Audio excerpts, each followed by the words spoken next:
What's up, you guys? Hey, thank you for tuning in to this episode of Ask the Pros. I'm joined once again by Jacob Morris and Dr. Chad Wilner. I waved prematurely. So yeah.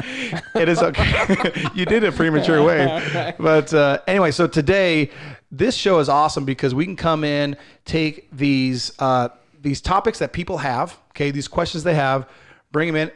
If we don't know the answer to these questions, nobody does. I mean, no one does. No one is smarter than the three of us. That's right. We spend a lot of time.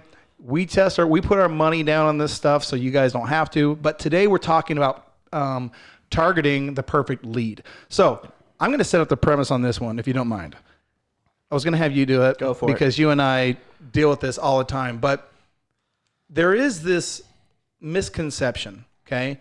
And maybe it comes from, I know where it comes from. We'll talk about that. But it is basically believed that Facebook as a platform can pinpoint the exact person that is, quote, a quality lead. Okay? Qualified, has money, all the stuff that you want. You know, you want that person primed, primmed, and ready to go, walk in your clinic, boom, you're done. Yep. Okay? I get these questions all the time, like, hey, can't we just target the rich people? I mean, that's really what people are saying. Yep. Right? And there is a distinction, and we're going to get into what that is today. So targeting today, we have, in our agency, we don't really target many audiences larger than how big? 120. I mean, that's really when we're getting into the top end of it. Most of them are going to float between 60 and 80,000 people. Right. So when a lot of people, in fact, I had my podcast, the Next Level Facebook Ads podcast. And there's a lot of these people that talk about Facebook ads. On that show, we were talking about like multi-nation e-commerce campaigns. Yeah, 500,000 plus people in running. Yeah. Right. So I guess I want to talk about targeting. I want to talk about its effective use, what it can do. Okay, and then maybe draw a line, distinguish between what happens in these big audiences, and then what's happening at a micro level. Because I think it does a lot when people understand, hey, we need to approach this small audience with a completely different strategy than what these huge audiences are doing. Yeah. So I'm going to kind of pass the baton to you real quick to kind of take it from there and say, okay, we're on the local level. Here's what we do. Yeah. So like you said, local level is going to be completely different. And local is really where it's all going to be about your offer. It's all going to be about your creative. And it's going to, be about building up that awareness for your brand, as opposed to on the national level where it's just, hey, let's just hit the right people, right, that are already interested in it. So honestly, what we do is more demographic targeting than interest-based targeting. So what we do is we're going to look on a national level. So let's say we're going after, a neuropathy campaign. All right, so we're going to look at on the national level where the ages, what genders performing, what those demographics are that are performing really well. Then we're going to take that information, we're going to put it on the local level, and then we're done as far as targeting is concerned. We're just going to put ages, we're just going to put what gender we want to go after, and that's it. Because if we're not going to be more than 150,000 people, even a lookalike audience isn't going to be effective, right? Because at the end of the day, it's the same. You're going to hit the same people if you did a lookalike audience or if you just did everything, right? And then from there, what we do is we focus on the creative. And that's when we're going through and we're punching through a bunch of different creative designs in order to find which one's speaking to that audience. Right. And then duplicating and making creative similar to that once we find those winning creative items. But as far as targeting is, what's the age, what's the gender, what's the radius? And that's the other piece is we always get a radius that will get us at least 80,000 people. So let's say you're in, this rural Wyoming. Right. So we have a clinic in Twin Falls, Idaho. Yeah. Right. So this clinic in Twin Falls, Idaho, I mean, in Twin Falls, there's 50,000 people that live in the town. Yep. Right. How wide do we have to get that radius? So we actually have a radius right now that's 45 miles wide. 45 miles wide. We would never do that. Like we would never, for your clinic here, we would never do that would be the entire Treasure Valley plus more. Yeah. Right. We would never do that. Yeah, but we use that big radius because with Facebook, the most important thing to Facebook is data. Right. That's what it needs in order to actually work effectively. So if you're going in there and you're for your top of funnel campaign, if you're telling Facebook, hey, here's 10,000 people, here's 20,000 people because I only want this small little radius, it's just going to be a crapshoot. It's not going to be able to actually do anything as far as a conversion campaign is concerned. Right. So your costs are going to go up. You're going to get no clicks. Your CPM, everything is going to just stink. So let's talk about, we've obviously been running, how long have we been running your ads? 4 years, 3, something? Long time? Jacob and I met like 5 years ago or something. Yeah. So 6 years ago. Yeah, 6 years. It's been a long time. A long time. Long time. I mean, for Chad's clinic, we've been targeting for 6 years an audience of 50,000 people. Well, his actual audience target size on Facebook is about 120, give or take which condition we're going for. Yeah. And so his radius will range anywhere between 5 to 10 miles is what we'll usually hit in order to get that number. That's the same radius you've had for 6 years. Yeah. Yep. Right. Yeah. So, I mean, I'll actually, instead of talking about targeting for the perfectly, because really what we're talking about is not really targeting. No, right? Targeting, as far as a local campaign, is easy. You just got to know the age, got to know the location, and so here's the deal. I think this is really where you're hitting at, or where you're heading to, and maybe I'm gonna steal the punchline here for a second. But never steal the punchline of a joke, Chad. So, yeah, I know. But the thought I had was this: let's say, for instance, that we wanted to target golfers. Okay. Yeah. Golfers. And not only did we want to target golfers, but we wanted to target golfers who made at least $150,000 a year. Let's just say we wanted just nothing but super loaded golfers. Okay. Yeah. And let's say the offer, I'm going to just we're going to do something crazy. Like we want to sell them cat mittens, like these beautiful mittens with cats knitted on them. That's what we want to sell to golfers, right? Wow. Okay. This is getting better. How well do you think that offer is going to do with the golfers? Yep. Exactly. It's not going to go well with them, right? So they must be poor leads then, right? Oh, must be crap leads. No, maybe it was just the fact that there's incongruency there. The fact that these people who, although they have more than enough money to buy your stupid cat mittens, they don't want to buy your stupid cat mittens. Yeah. Right. They've got better things to spend their $150K a year on than cat mittens. And I know I'm being like super facetious here, but that has to be taken into consideration here, that maybe it's the old adage of it's not you, it's me. Maybe it is. Maybe it is you. Maybe it is that the issue. And that's the point, is that, you have to sufficiently raise the desire for anybody to buy the thing, whether they have money or not. And money, as I'm sure most chiropractors who have seen this in their own practices can attest, it's never about the money. It's not about the money. It's about the offer. It's about, have you created sufficient desire in the thing that you're presenting? Yeah. So, and actually, real quick, to kind of jump on that, and a lot of times, I keep hitting this thing.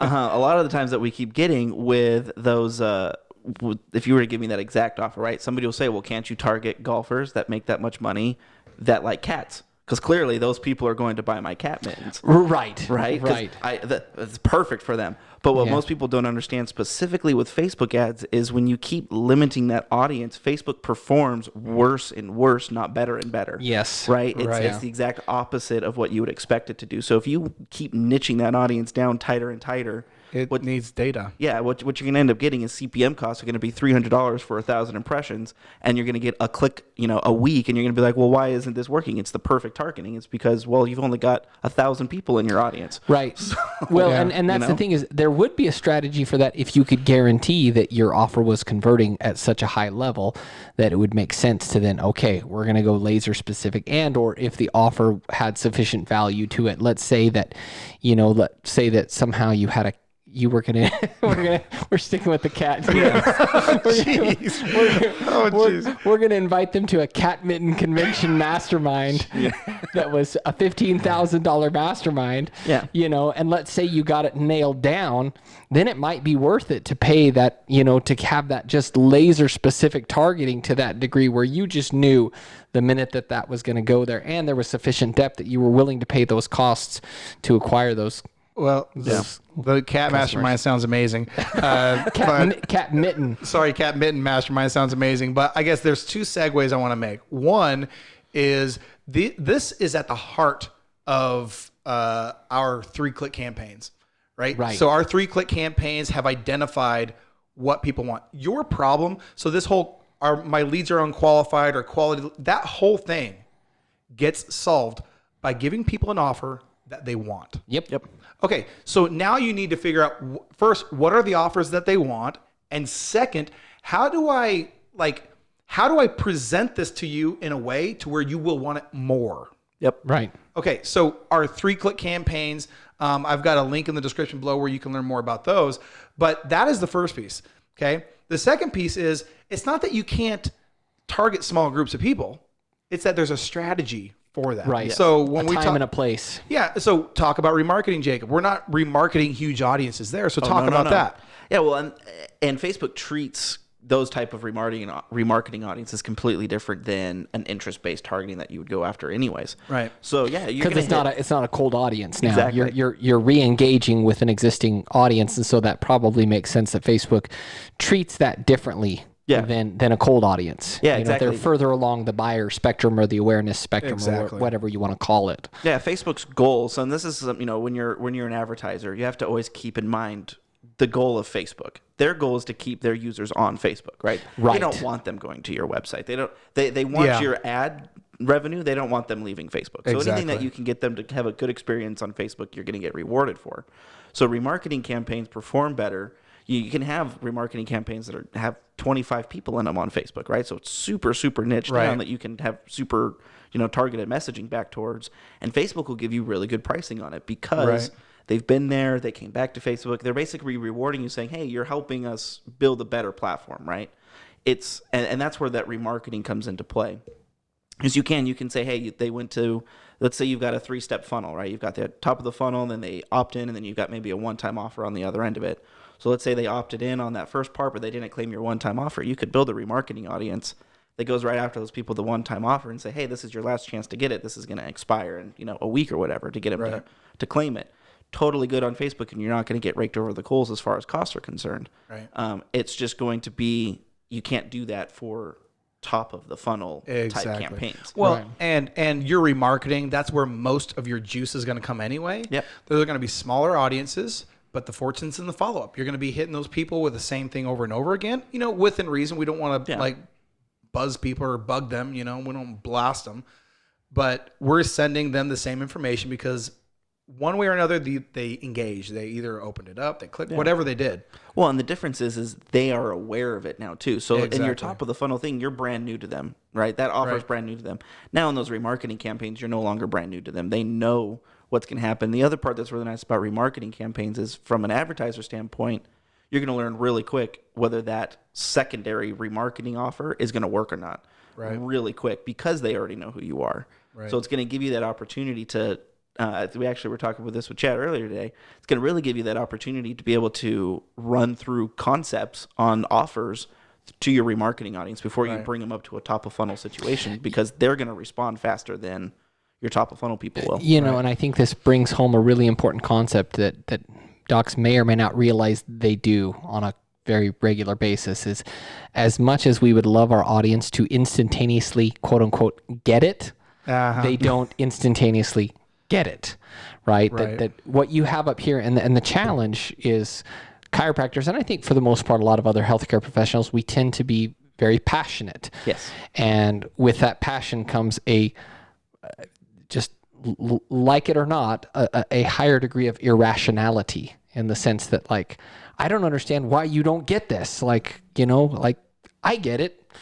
He gets it. Why don't you get it? Why don't you get it? And it's because they don't. They just don't, you know, and it takes time to help it sink in with people. And also the other thing too, again, is this is why, the approach that you guys have taken in terms of presenting these offers, they're not presented in a talking head manner, in a logical way. They're presented in a story fashion, which is the way that we are hardwired biologically to receive new information is through that story context. Right. So maybe just in summary, in my own words, this is generally what I tell people, right? Aside from all the details we've been covering, but a simple way to look at it is Facebook is a litmus test on what you're showing. Okay. If you're creative, if your words, if your offer speak to something appealing to the audience, it will work. Yep. So it does not matter how amazing you are at pushing the buttons. And I will say this, there on planet Earth, I don't know a person personally that is better at the technical than him. Right. I mean, I have a funny story. We were doing a podcast on my Next Level Facebook Ads podcast, and it was like 11 o'clock at night. And this is totally off topic, but we were doing this thing, and I can't remember. Oh, it was how to do a blind post, a dark post. I'm sorry. Dark post, yeah. How to do a dark post, how to find the ID or something. Anyway, so I'm on the phone with Phil, and he's like, "Hey, do you know how to do this?" I'm like, "Dude, I don't ever do that stuff. That Jacob always does that." And well, let me call him. So I call you up. It's 11:30 at night. You're like, hello? Like in bed. I'm like, hey man, I'm really sorry. Hey, do you know how to get like the dark post ID? Like, yeah, click on settings. Now go to advanced. Now, and he walked me through like 8 or 9 different steps While in a coma. from bed. And I did. I'm like, oh, cool. Thanks, man. I go, are you looking at a screen? He goes, no. I'm like, oh my gosh, you run too many ads. So anyway, so at the end of the day, Facebook is a reflection of the audience using it. Yep. Well, and I would say even to this, that the old saying most people have heard, people vote with their wallets. Yep. Right? Whether or not they want something, they'll buy it if they want it. And I think you could extrapolate that even further, and maybe a slight paradigm shift in terms of the way you look at Facebook is that people on Facebook will vote with their wallets collectively, meaning they will help subsidize the cost of your ads through the fact that if they're engaging, what that basically means, even though they're not technically shelling out their wallet and helping to pay for your ad spend, the fact that they're engaging with your content, the fact that they're liking your content, sharing your content, and not hating that content means that they are, technically speaking, helping to subsidize the cost of those ads to bring your ad cost down to have a greater impact. Right. Cool. Well, thank you guys. This has been awesome episode. Thank you guys so much for being here. This is Ask the Pros, and we'll see you guys on the next episode.